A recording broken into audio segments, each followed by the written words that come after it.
இருக்கும் அனைவருக்கும் என் முன்பான முதற்கண் வணக்கத்தை தெரிவித்துக் கொள்கிறேன். இப்போது நமது 76வது குடியரசு தின விழாவை கொண்டாட இருக்கிறோம். உலகில் மிகப்பெரிய ஜனநாயக நாடாக விளங்கும் இந்தியா பல்வகை மதங்களையும் பல்வேறு கலாச்சாரங்களை கொண்டிருந்தாலும் வேற்றுமையில் ஒற்றுமை கண்டு உலகத்தவர்களுக்கு வழிகாட்டியாக திகழ்கிறது. இன்று நாம் வாழ்வது மக்களாட்சி முறையில் அமைந்த நாடு. அந்நியரிடமிருந்து விடுதலை பெற்ற நம் நாடானது 1950 ஜனவரி 26 குடியரசானது.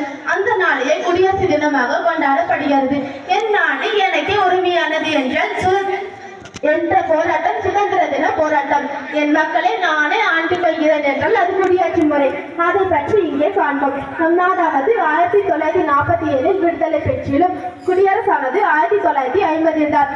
ஏனெனில் நம் நாடு சுதந்திரம் பெற்ற போது 565 சுதேச சமஸ்தானங்கள் இருந்தன. அதில் 552 சமஸ்தானங்கள் மட்டுமே இணைந்தன. ஹைதராபாத், காஷ்மீர், திருவிதாங்கூர் போன்று இணையாமல் இருந்த சமஸ்தானங்களை எல்லாம் இணைத்த பெருமை சர்தார் வல்லபாய் பட்டேலுக்கு உண்டு. அதனால் தான் அவர் இரும்பு மனிதர் என்று அழைக்கப்பட்டார். இந்தியாவின் முதல் குடியரசுத் தலைவரான குடியரசுத் தலைவர் டாக்டர் ராஜேந்திர பிரசாத் ஆவார். தனி மனிதன் சமுதாயத்தை சிந்திப்பதும் சமுதாயம் தனி மனிதனை வழிநடத்துவதும் எவ்வாறு? தனி மனிதன் வேறு, சமுதாயம் வேறென்று.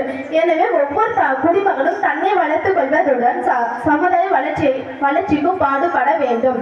மக்களுக்காக மக்களால் மக்களை ஆள்வது என்பதுதான் குடியரசின் தத்துவம். ஜனவரி 26ஆம் நாள் வருடந்தோறும் குடியரசு தினமாக கொண்டாடப்பட்டு வருகிறது. குடியரசு தினம் அரசு விடுமுறை நாளாகும். இந்தியாவின் தலைநகரமான புதுடெல்லியில் செங்கோட்டையில் இந்தியாவின் முதல் குடிமகனான குடியரசுத் தலைவர் கொடியேற்றுவர்.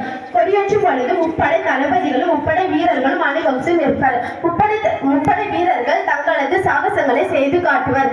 மாநில தலைநகரத்தில் மாநில ஆளுநரும் பள்ளிகளில் தலைமை ஆசிரியரும் கொடியேற்றுவர். பின்னும் மாணவியருக்கு விடுப்பு வழங்கப்படும். இன்றைய சூழலில் எவராலும் தனித்து வாழ இயலாது. கூட்டு வாழ்க்கையே நாட்டு வாழ்க்கை ஆகும். விட்டு கொடுத்து வாழ்வது வளர்ச்சிக்கு நல்லது.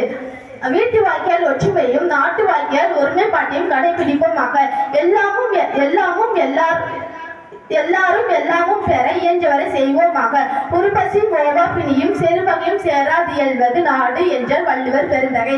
அந்த இலக்கணத்திற்கு இலக்கியமாக திகழ்வோமாக.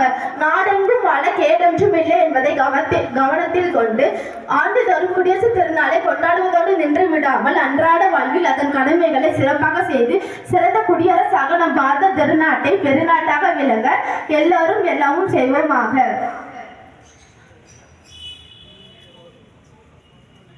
நன்றி.